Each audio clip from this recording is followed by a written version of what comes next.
বাংলাদেশের দেশপ্রেমিক রাজনৈতিক সকল পক্ষ, দেশের আপামর জনসাধারণ, সারা দেশের সকল ছাত্র জনতা আজকে এই পরিস্থিতিতে শুধু এক ভিপি নুরুল হক নূরের উপর হামলা হয়েছে, এটি আসলে তাদের একটি টেস্ট কেস। তারা যদি আজকে নুরুল হক নূরের উপর এভাবে হামলা চালিয়ে এবং তার দলীয় সেক্রেটারি জেনারেল জনাব রাশেদ খান এবং অন্যান্য তাদের দলীয় প্রায় অর্ধ শতাধিক নেতাকর্মীদেরকে এইভাবে বর্বরোচিত হামলায় ক্ষতবিক্ষত করে দিয়ে তাদেরকে হাসপাতালের শয্যাশায়ী করে দিয়ে যদি এই হামলাকারীরা পার পেয়ে যায়, তাহলে জুলাই বিপ্লবের অংশীজন কেউ নিরাপদ থাকবে না। যুক্তরাষ্ট্রের ১ নম্বর জিম চেইন গোল্ড জিম এখন আবারও বাংলাদেশে। বসুন্ধরা আবাসিক এলাকা ও বসুন্ধরা সিটি শপিং মলে। আজকে আমাদেরকে সিদ্ধান্ত নিতে হবে যে জুলাই বিপ্লব সফল হবে না ব্যর্থ হবে।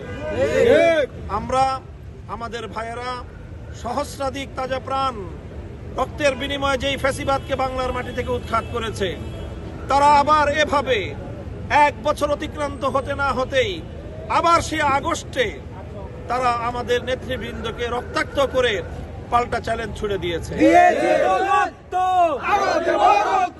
রক্তের বন্যায় ভেসে যাবে অন্যায়। কাজেই আমরা ডাক্তারদের সাথে কথা বলেছি, ভিপি নুরুল হক নূরের অবস্থা সংকটাপন্ন, আরও কয়েকদিন লাগবে হয়তো, তারপরে পরিপূর্ণ অবস্থা অনুমান করা যাবে যে ক্ষত এবং আঘাতের চিহ্নটা কতটা গভীর, মস্তিষ্কের ক্ষতটা কতটা গভীর এবং তার চোখের কি অবস্থা। তো এইভাবে এই বাংলাদেশের এই নৃশংস এবং এই রকম পরিকল্পিত যৌথ বাহিনীর হামলায় শিকার হয়ে আজকে আমরা জুলাই বিপ্লবের অংশীজন সকলকে বলবো যে আমাদের আর হাতে সময় নেই। এই মুহূর্তে ঐক্যবদ্ধভাবে এই ষড়যন্ত্রকারীদেরকে, ফ্যাসিবাদ এবং তার দোসরদেরকে যদি আমরা মোকাবেলা করতে না পারি, তাহলে বাংলাদেশে দেশপ্রেমিক জনতা থাকতে পারবে না।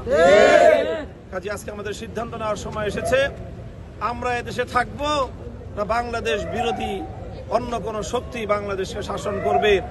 দেশের অস্তিত্ব এবং দেশের স্বাধীনতা আজকে প্রশ্নের সম্মুখীন, হুমকির সম্মুখীন।